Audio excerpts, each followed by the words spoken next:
Tối nay mình đi làm nhiệm vụ trưởng tàu của tàu 9483T, đi dỡ đá học ở khu gian Thạch Trụ, Đức Phổ. Bây giờ thì chúng ta bắt đầu xuất phát lúc 21 giờ 51 và sẽ về Thạch Trụ, về lại Thạch Trụ trước 22 giờ 45 để trả đường.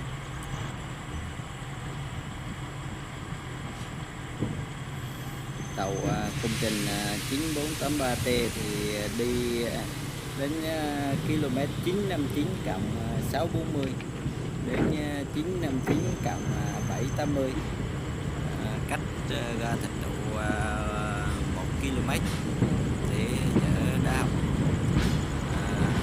Mọi người xem và ủng hộ video của mình nha.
Sắp đến địa điểm địa dỡ đá rồi.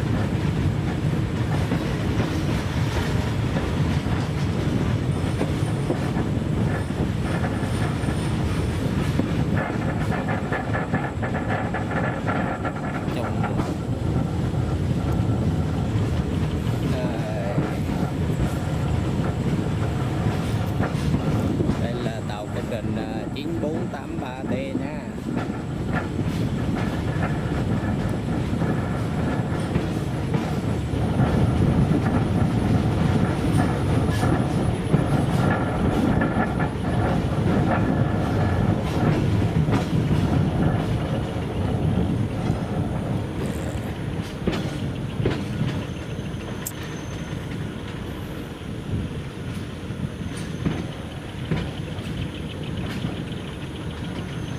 Kéo cò 949 959 cộng 600.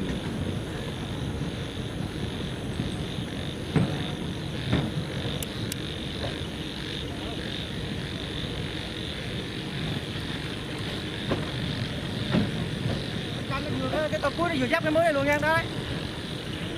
Đó, vừa giáp cái mới trong cát ấy. Đó. Ủa, anh có camera anh quay luôn ơi. Mẹ lộn đàng hoàng anh quay phim chứ không phải. Chốc nè ở ngoài với cho về. Chở xe đây trước rồi. Nó được ban rồi, em một được ban rồi hả? Bà chở xe đây trước rồi.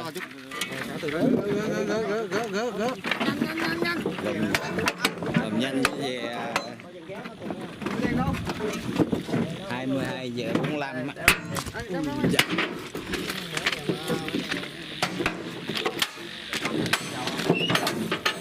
Mới đèn đấy anh ơi. Cho tín hiệu mới đèn đấy.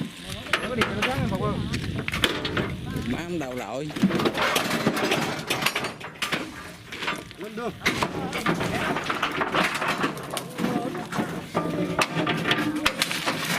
Chờ tát máy rồi chứ. Nếu còn bình mới đèn á, bình mới đèn mà. Sợ hết giờ. Mới cái đèn đấy.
video quay cho các bạn xem đến đây là kết thúc.